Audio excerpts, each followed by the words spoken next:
Blues Matters here. We've got Miss Emily here.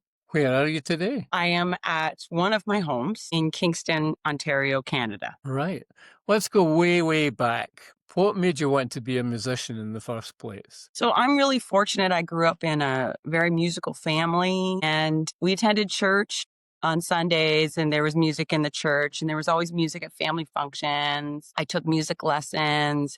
I was born in 1981, so the 80s were, like, I would say, the poorest decade in music in my opinion. Lots of people disagree, but for my taste, it wasn't the best. So I'm really lucky, I like to say, because my parents had a great record collection and we listened to lots of old soul when I was growing up. So that really helped shape a love of music for me in a long-term level. And what sort of music were you listening to?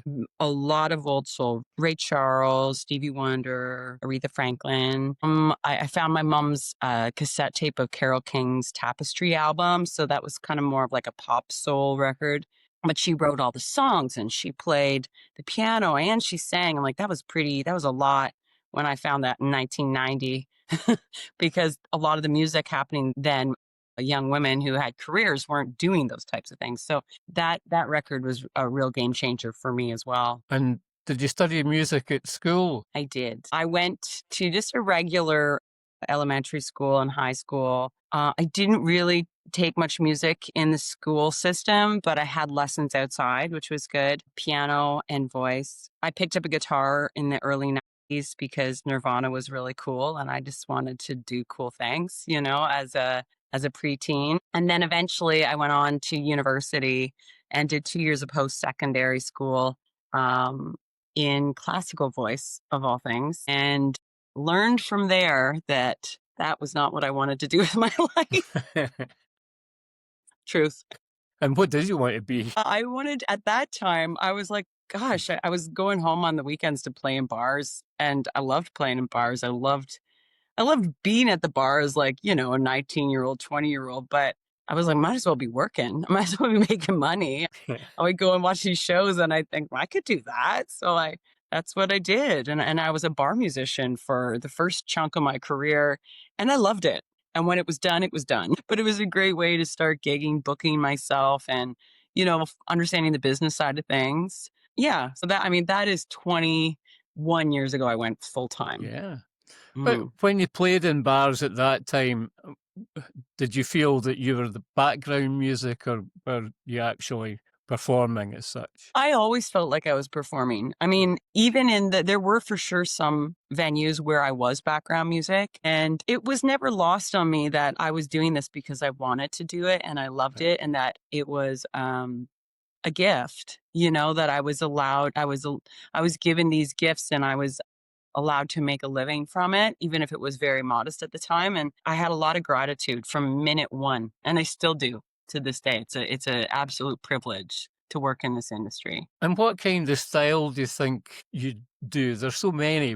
You can't pigeonhole yourself. There's soul there, there's blues, there's some country even. I mean, how would you classify what you... Oh, gotcha. Okay, so, well, I like to say these days, I say soul, blues, Americana. I think, deep soul music and gospel music is the root of everything I do, how I sing, the nature of my voice. And I write music and perform music that moves me, whether it's music I've written or someone else has written.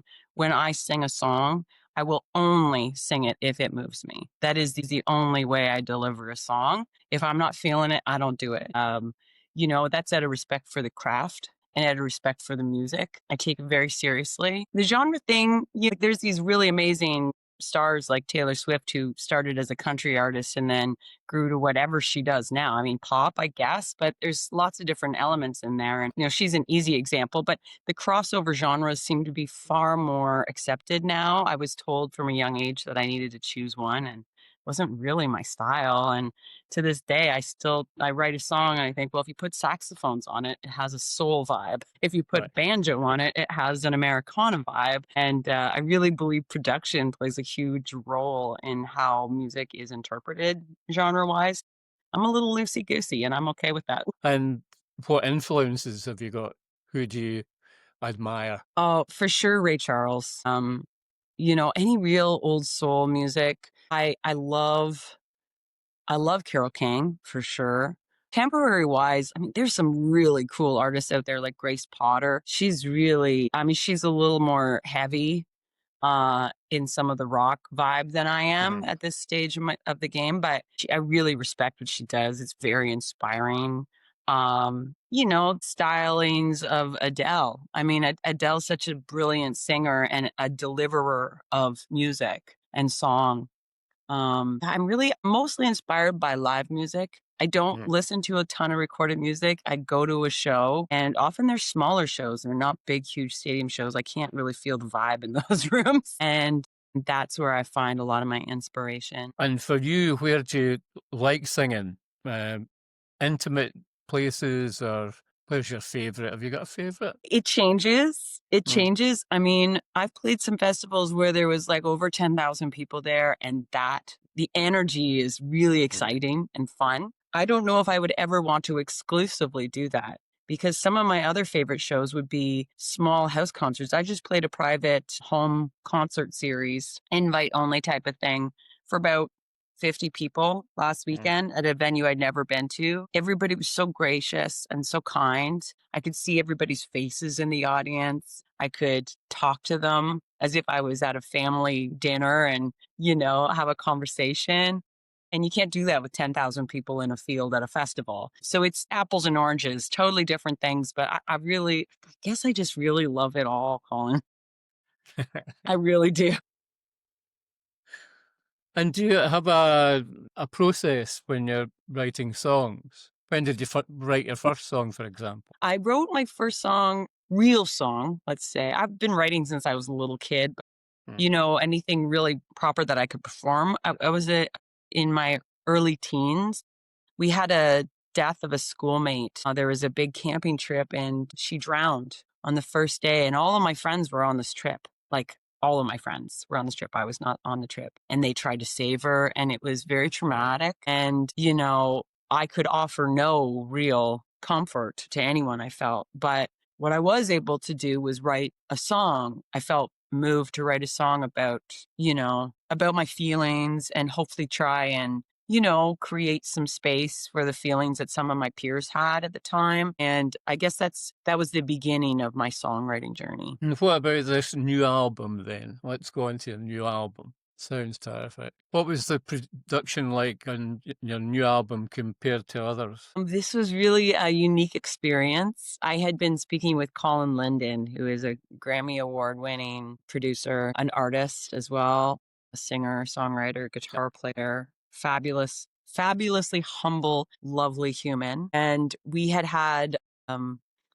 a conversation at the Canadian Blues Awards in February of 2020, and met at that time. And then we kept in touch through the pandemic via text. We co-wrote a couple of songs together, sending voice memos back and forth, which was super fun. And he and I spoke about making a record together. I asked him, he said he'd totally be into it. So then I started applying for funding, which we have that wonderful situation in Canada. The only problem is I have not really been a successful candidate for funding. In the grand scheme of my 21 years, I think I've had 2 grants. One, was good, and one was not much. Yeah. And that's kind of bizarre for somebody with a career that long, but I guess, luck of the draw. I don't really know. But I stopped waiting on funding to come through. I waited like 3 years and applied and really put a lot of money into applying, and never saw any back. And I thought, well, I guess I just find a way to make this happen. And so I put together a Kickstarter to kickstart the project. And then the other $40,000 was my money. But Colin's really unique. He works in his studio in Nashville, Tennessee, and curates a beautiful group of people that he wants to work on the project together. And from that, we created a very unique sounding record, I think. And it's really, to me, it has his special touch in a big way, very organic. It seems that way. Do you want to talk about some of the songs? Sure, I'd love to. Yeah, My Freedom. Where did that come from? A funky number, that one. Thanks. Yeah. So My Freedom was written originally as a pretty angry song. It was called Stay Away. It was up-tempo, but it was angry. The lyric content was angry. I was writing about I have a history in my far history of domestic violence. And I was a victim of domestic violence, in my 20s. And I was finally kind of ready to write about it and acknowledge it because I do believe music helps people. And I finished this song and I was like, well, who is that going to help? It was so dark. And so as I was going into the studio, I decided that I would shift gears with that song and try and create an element of hope in that song. And I hope that's what we ended up with. I think that is what we ended up with because I want to acknowledge a difficult topic. I want people who hear it, who are affected by that, to feel that they are being acknowledged and being represented, but that there's hopefulness in the song. How did you feel yourself writing the lyrics? I mean, that's a tough topic. I'm generally a person who kind of wears everything on my sleeve. I don't have a lot of secrets. I'm very open. I talk to my audiences openly when I'm playing a show, and people always say to me after the show, "Oh, you talk on stage like you do in your interviews and when you're at the merch table." And I was like, well, thank goodness, because wouldn't it be confusing if I did? I don't have multiple personalities. I'm really just kind of the same person. Um, so I want people to feel like I can understand what they might be going through. Everybody's journey is different, but I knew it was time that I could address this topic. And part of it, Colin, I'm a crier, so don't be surprised if I cry in this interview. And if I don't, yay me, because I'm really trying. I've already almost cried 3 times because sometimes crying gets in the way of the words coming out the way I want them to. But I just feel so big. I feel so big. And I wasn't sure I could tackle that topic in a public space, without crying my eyes out through it. And that doesn't serve any purpose, I think, for me. It's a very difficult subject, but so are a lot of subjects, and especially in blues songs, you're allowed to cry. I do a lot of crying.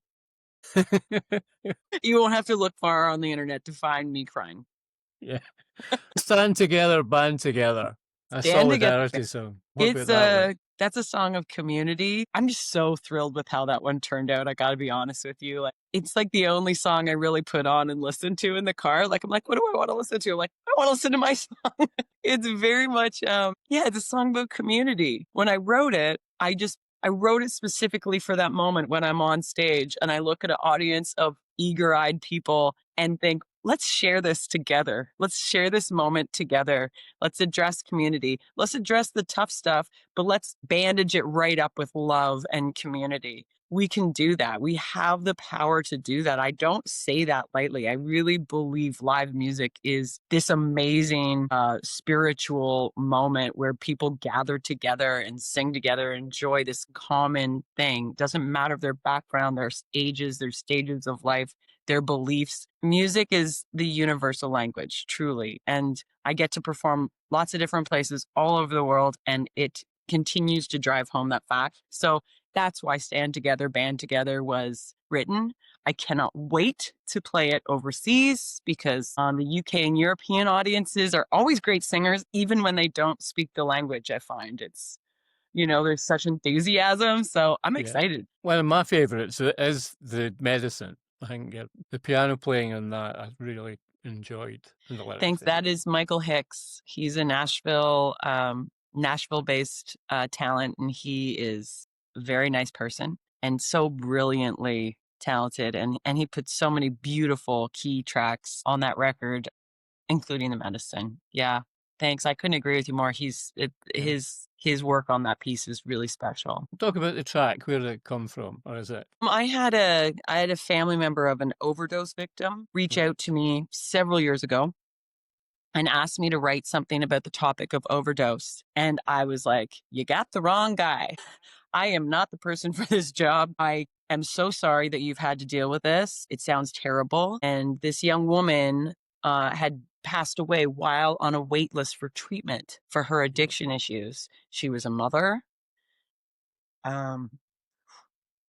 It's a very sad story. And I thought, I want to be able to give you a song that's going to reflect and respect your daughter, but I don't think I'm the person to write it. And he said, no, I feel very strongly that you are. And I said, okay, well, as long as you're not in a rush, just let this marinate and let's see what happens. And sure enough, one night I woke up in the middle of the night and wrote pretty much all of the lyrics. And that's The Medicine, the song that we know now. I did release it as a single a few years ago. I wasn't fully thrilled with how it um was received, but also the final production. I thought, I feel like I could put this in a better light on a fuller platform that is an Right. album, make it the title track. And am I ever glad I chose to do that? Because now I feel like this song's finally getting the interest it deserves. And I say that because it represents a lot of families. Since I started playing that song, which I've only played it a handful of times live, it's very Right. challenging for me to get through.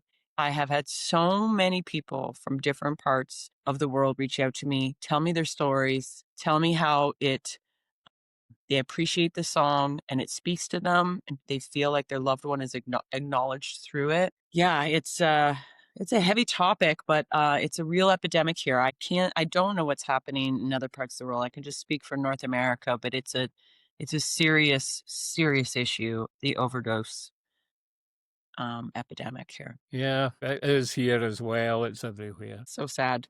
I'm so sorry to hear that. You Make Believe. Where was that one from? That song's almost 20 years old. Good 17 or grief. 18 years old, I wanna say, yes. I brought it to several producers, records I was making with different people, and nobody bit. Nobody wanted it, and Colin immediately jumped on it. He was like, "That one, for sure, that one." Well, interestingly enough, so far out of the gate, it has been a favorite in the feedback we're getting back from publicists and from, reviewers, which is really cool. It's just a short little song, Hmm. but I think it kinda captures before I was able to successfully write a love song, I wrote all of these almost love songs, and it kind of falls in that, the topic being something along the lines of, somebody who is like, well, it's my story. So somebody who is saying they were in love with me, and I was like, this is not love. You're infatuated. No, we can't take this seriously. Used to call him Peter Pan. He lived in Right. Neverland. Yeah. So and it refers to dreamers in it as well, so that's why. And maybe? Maybe I wrote with, a guy named Rob Baker, who is a Kingstonian like I am here in Canada. He is the lead guitar player from a band called The Tragically Hip, which are probably our most famous Canadian band who played all over the world, but were huge in Canada, and I mean huge. Huge, huge, huge for decades. The lead singer passed away around 8 years ago now, Yeah. and I've been writing with Rob for nearly 10 years now, and another gentleman from that band as well, Gord Sinclair. But Rob and I wrote maybe a few years ago, and I love that song, so I was also excited to see that Colin wanted it on the record. It's a power ballad. I mean, it's a soul power Yeah. ballad, but it's passion. And Running Again. Running Again is the song on the album that I co-wrote with Colin Linden and written literally through voice memos sent back and forth. How hilarious is Right. that? Yay, technology during the pandemic, but such a fun groove. And we just did an official album unveiling live performance in Toronto a couple weekends ago, which went really well. And yeah, from that, it was clear to us as a band, my band and I, that was going to be that's going to be a fun live one moving Yeah. forward. We're doing a release party before it's out. Well, kind of, yeah. So what happened was What happened? I had this opportunity to perform a show at Hughes Room Live, which is a great Toronto venue.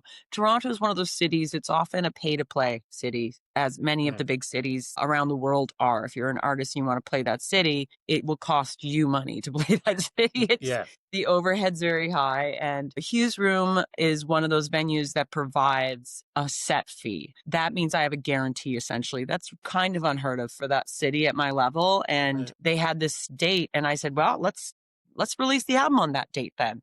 And then I signed a deal with a label, Gypsy Uh-huh. Soul Records, and they said, Emily, we could not possibly get your album out that quickly. That's crazy talk. So we pivoted. We turned it into an official album unveiling where audience members got to hear the album live performed for them. And now it gets shut up tight again till November 7th. And how did people react to some of the songs? I would say the reaction was very positive. I mean, I had a lot of real supporters in the audience. Some people use the word fans. I find that kind of a shallow term. I use it from time Right. to time. I like supporters. My quote unquote fans or supporters generally turn into great friends. And, I know people by name. I like to talk to people. I like to interact with people. There was a real bulk of people, some who had traveled quite a ways to be there. That was so special. And yeah, it was a beautiful community event where I felt like we celebrated properly. And how did Solid Ground go down? It was, well, I'm going to be honest with you, Colin. I had this great idea that I would sit on a stool. I've never sat on a stool to perform a song, I don't think, in my lifetime. And I thought, you know what, let's do something different. I got halfway through the first verse or something, was like, this is a terrible idea. So I might have knocked some of the sentimentality out of the song performance, but it was uncomfortable. Like, I don't know how people do that. I like to stand and move my body. Yeah, that song I wrote 20 years ago for my daughter. She is 20 years old. She's a good benchmark for a lot of what goes on in my lifetime. So, that song, that's a universal caregiver to child song. There might be other interpretations I'm not aware of yet, but I've had a lot of people, I've had a lot of people reach out to me so far to tell me it's, been a special one for them. So that's exciting. The main critic would be your daughter. What does she think of it? She's known that song for a long time. So, Right.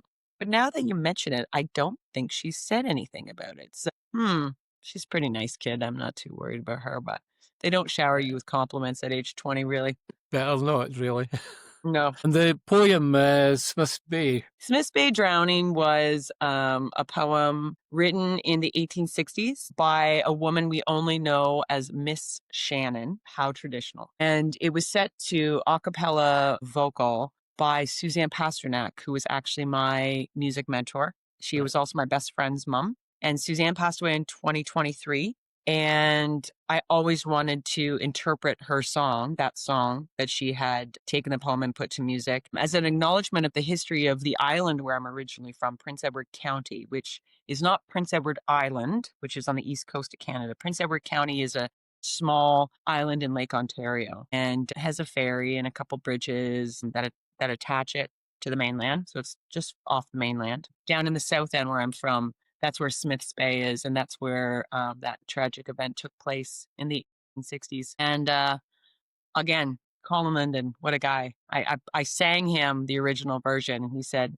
I've got an idea. And did he ever? And special shout out to George Rosselli, who was our drummer for the project. George Rosselli played with Bob Dylan for the 20 years leading up to the pandemic and has since very happily picked and chosen what he does post-pandemic from his home in Arkansas. So he came to Nashville to make our record. And he and I hit it off. He's a sweetheart. I love him to death. And he really put everything he had behind that particular song. And he wept while he recorded the end of the song, which is so special, real feeling. It gets you.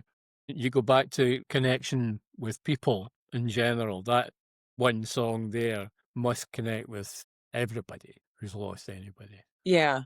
I mean, there's a roots element to it, right? It's a roots music element and folk element, and I like to think it's quite genreless in so many ways, but it has a little something for everyone. And remember this song? Remember the song I wrote during the pandemic. It was part of it was a self-reflection of, have I done enough?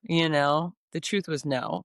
And I knew it. And I knew I'd sailed through part of, my 30s. I was raising a child and I was married to somebody where I was not the breadwinner for the first time in my life. And I always kept working, but was I focused enough? Was I doing enough? And the truth of the matter was I didn't feel like I was. And that song's a bit of a reflection of that. It also is a song that I wrote specifically for my audience who had supported me and had listened to my music and followed my career and gone to shows in my career thus far, and how they continued to inspire me. And so at the end of the song, and this is why the song's at the end of the record, I say thank you over and over and over again. I sing thank you.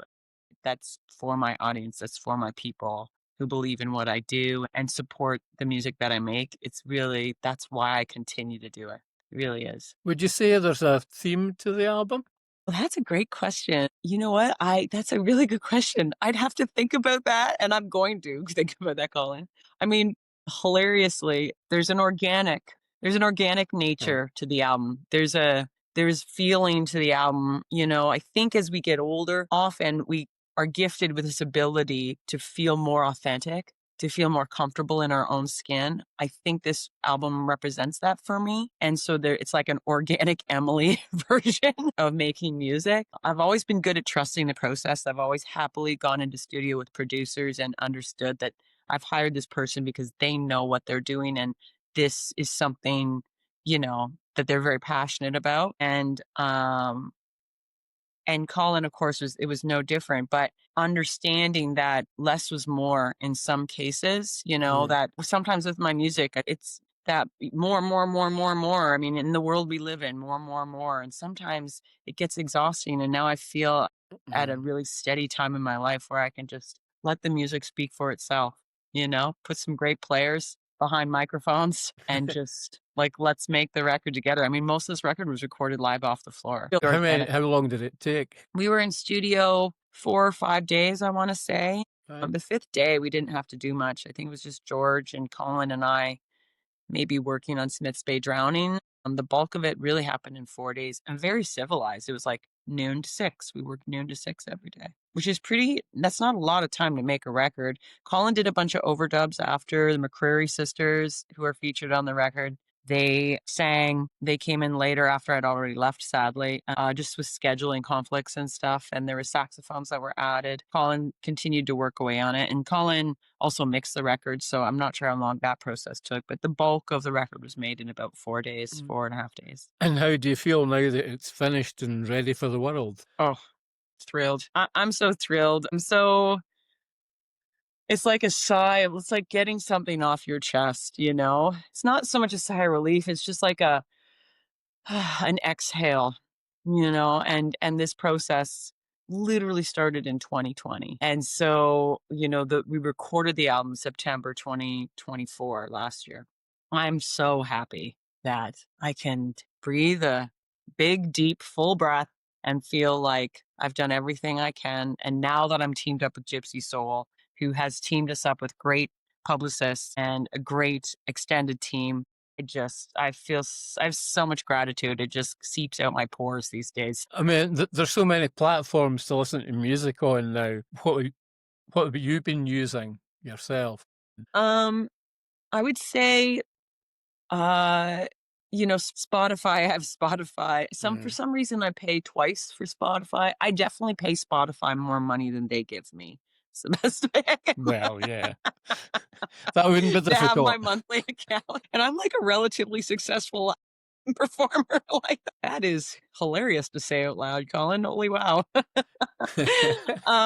Yeah, so I listen on Spotify. Why? I don't know. I mean, Spotify, you know what? I believe in certain elements of that platform. And I will say, I believe in digital music. I do. I do want my music to be heard. I do want my music to be appreciated. 99% of my income is live performance. If people can buy tickets to my shows, I Yeah. get to keep doing what I love to do.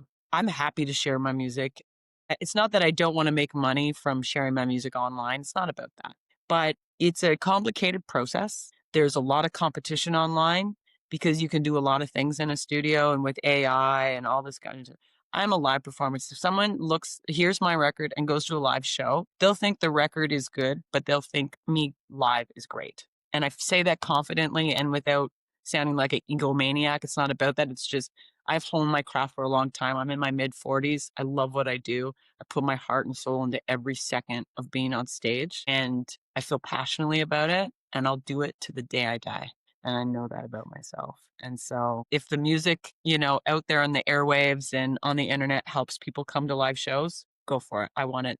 Let's get it all across the world that way. Sure. Love it. Yeah. And what about performing live? What about it? What is it about performing What live is that it? you like, you enjoy, that keeps you doing it? Faces, people. Mhm. This is a people business for me. I love people. Like I love people.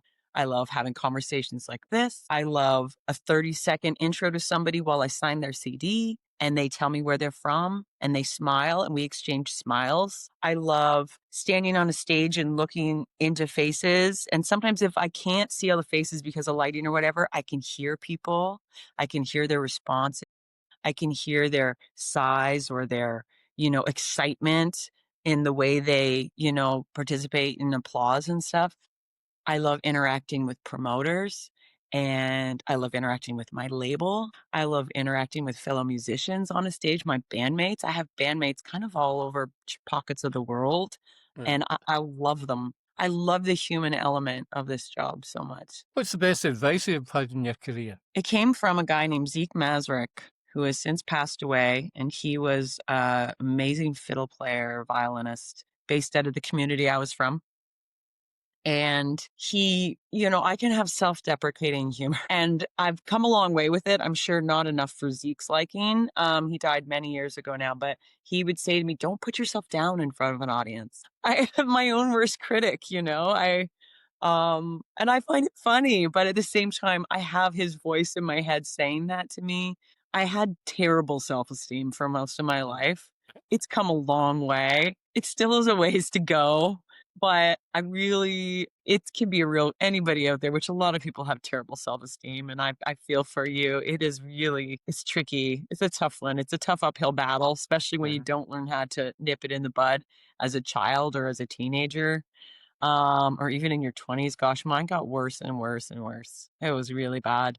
And I'm now in this place where I'm like, I can feel it building. I can feel my love for myself and my care for myself, coming to me, and authentically feeling that way about myself is such a gift. And all the more reason now when I'm, you know, performing and talking in an interview or talking to an audience, thinking about the words that I choose to describe myself, because negative words really don't serve my audience or me. A little bit of jokes is one thing, but talking down on myself is like, I got to get over that. So that was a long answer. I'm sorry, but No, that's I really like that question. I like that very question.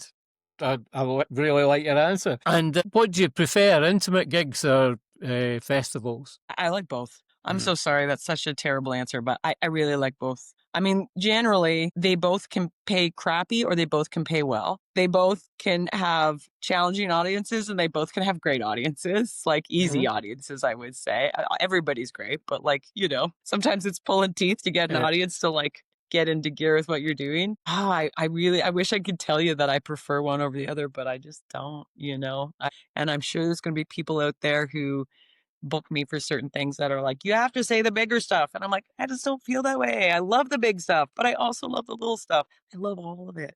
I really do.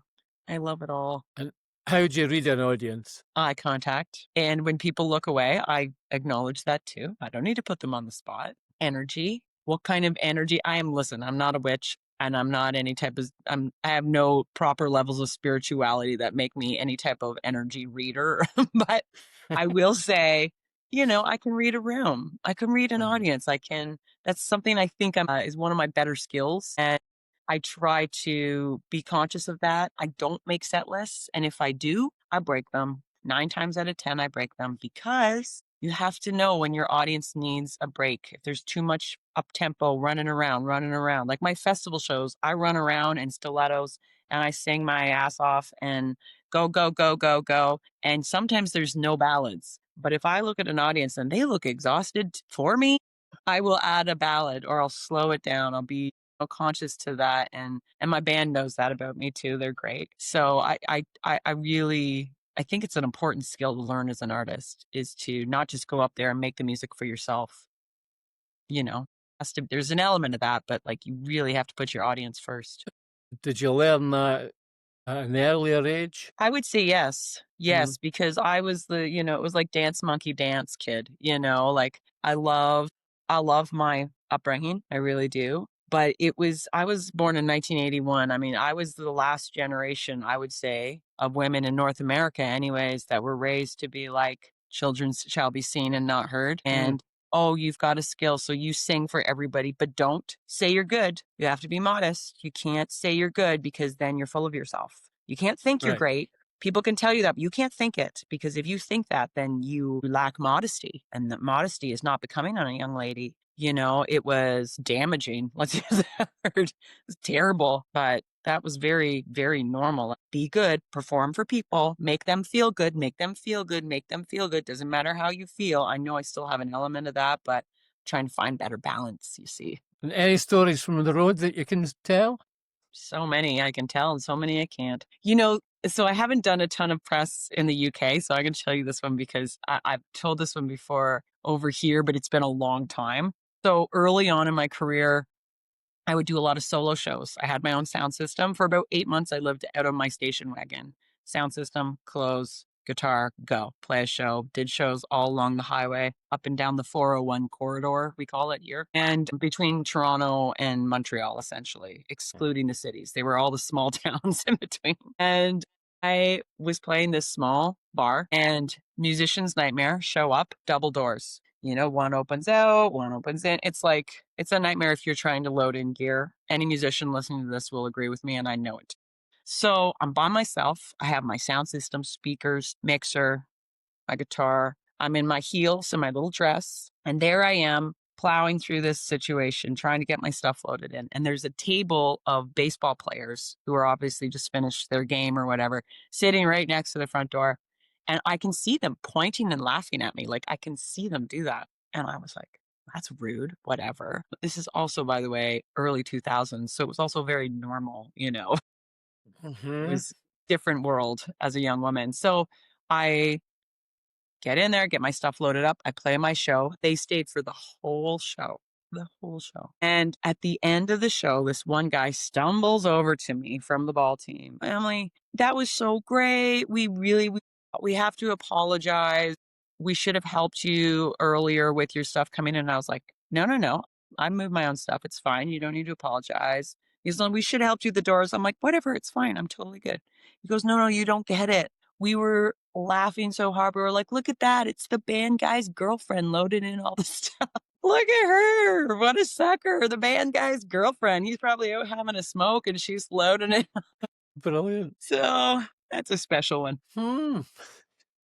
Is there still that kind of attitude where you're singing in Canada? Is there still that attitude? Yeah, yeah. It's changed a lot. It's changed a lot for the better. There's a long way to go. I guess I'm a bit of a feminist, but you have to understand, of course, I've worked with dudes my entire life. Even from childhood, it was always like my music mentor was a woman and strong woman and the boss. And she ran her bands. She ran her productions. She slayed. She was such a boss. And so, of course, naturally, I was going to be a boss. I've always been a boss. I have never had a democracy in my band situation. It's been my band. You are my employee. You are also my family, and I love you. And I will say I've worked with the most beautiful, wonderful, kind, gentle men in my career.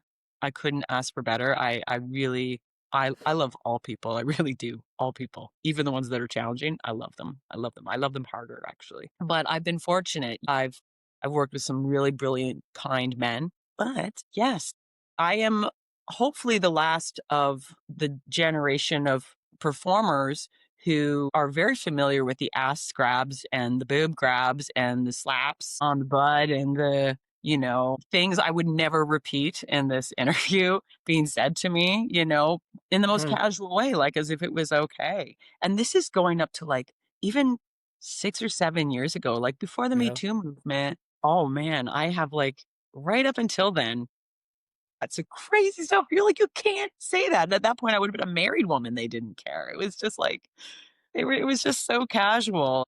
It was pretty gross. It was pretty gross. And here's the thing. I'm not a confrontational person. I always find a way to just kind of let that stuff be. I feel differently a little bit now because my daughter's 20. There's the next generation of young women coming up as performers. And I can see that they won't put up with that crap. And therefore, I feel protective of them. They are sacred. The women coming up in the next generation of performers, they're sacred. Don't mess with them. You've messed with me. Fine, fine. We can't change that, but don't mess with them. They don't want to put up with that. And they've had their own challenges in this world, but they also are kind of untouchable in so many ways. They've been given this space where they're mostly, not fully, but mostly respected. as level to their male peers, where they are celebrated, where they are not booked. Sorry, double negative. Anyways, because they're women, Mm, now yeah. people want to book them because they're women, and they want to applaud them because they don't look cookie cutter and they don't sound cookie cutter and they don't fit into certain boxes. Now that's celebrated and I am here for it. I still dye my hair blonde and wear tiny outfits and I like that about me, but I am here to celebrate all the young women forging ahead with a different path and creating new space for new people. So cool. So cool. Excellent. Excellent. Yeah. If you weren't doing this, what do you think you would be doing if you weren't singing? Tying shoelaces for a living. I have no idea. I have no idea. I used to think, when I was a little kid, I was like, I'm going to be a veterinarian or who knows. I mean, I'm very passionate about my charities. I do a lot of charity work with humane societies, love animals. I've always worked with, children's groups when my daughter was younger, the food sharing program and breakfast in schools. And I work with it's actually an international organization, but based out of New Jersey. Um, that raises Light a Day, which raises Right. money for Parkinson's disease research. Mm. I've traveled. That was my introduction to traveling in the UK and Europe was through Right. that organization. And I will forever give whatever I can in my abilities to them. But charity work, as we know, is not a real moneymaker either. So I really don't know what else I would do. I mean, I just think of the things I'm passionate about outside of music, and it's really the charity work that is still associated with my music. So let's just hope it never happens, Colin. Like, I don't know. The truth is, I don't know. I'm a really shitty server. I'm a terrible waitress. I know that. Slow and clumsy.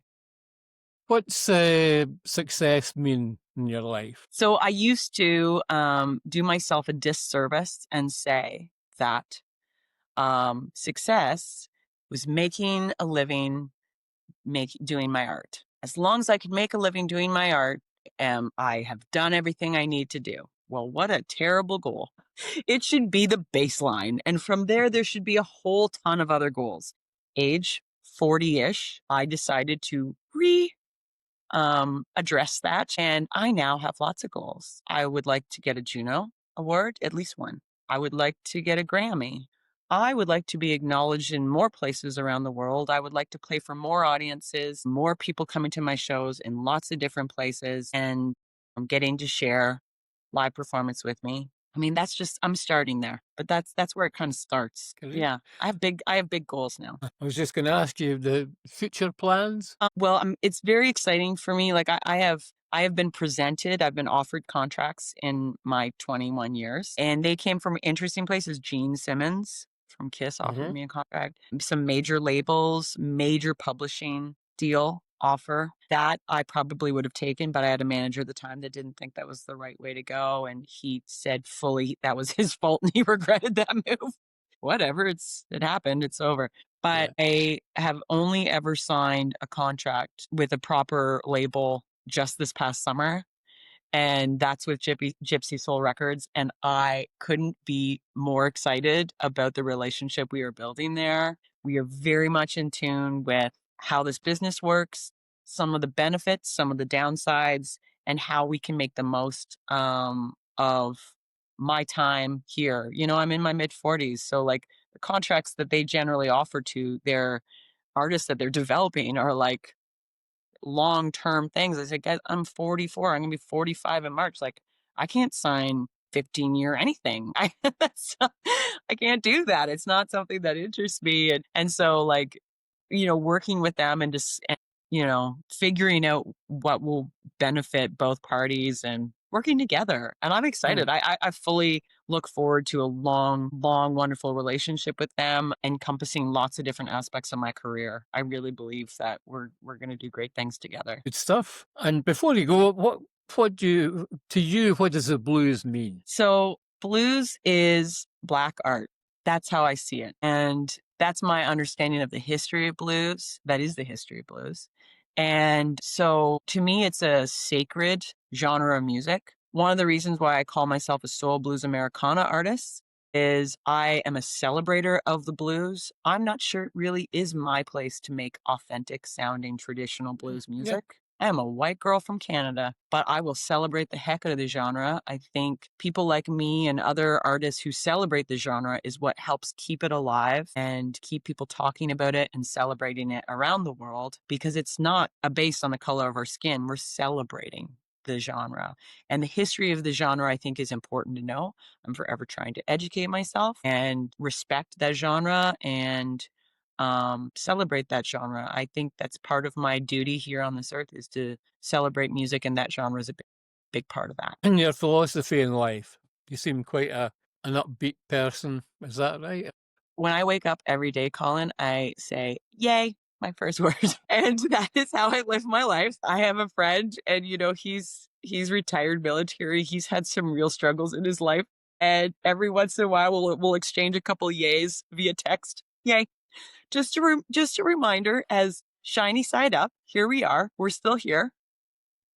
Yep. And the guarantee of life is things will change and some things will be challenging. Those are guarantees. So what type of attitude are you going to bring to the table? And I don't think I've nailed that, thus far in my life, but I'm really trying to correct it. And I've always been positive, but I just feel like every day I could be better at that. Yeah. I could learn more, grow more, enjoy more, and share more with the people that come in and out of my life. And that's awesome. It's a gift. I don't know if it's because I'm like just approaching this middle-age time of my life, but like I'm here for it. I'm just celebrate. Yeah. The music I write, I want to just celebrate people and life. Bring it. Yes. Yeah. Well, that sounds like a good place to finish. Sounds great. When are you coming over to the UK? We were really trying to make something happen for April, but it's going to be too soon. So next fall, I'll be there. I'll be there next fall. Yeah. Good stuff. Okay. Please, where are you based out of? Scotland. Where in Scotland? Edinburgh. Beautiful. Great. I have a friend, Janice, that books there. I'll try and get there. I've been there once. It's beautiful.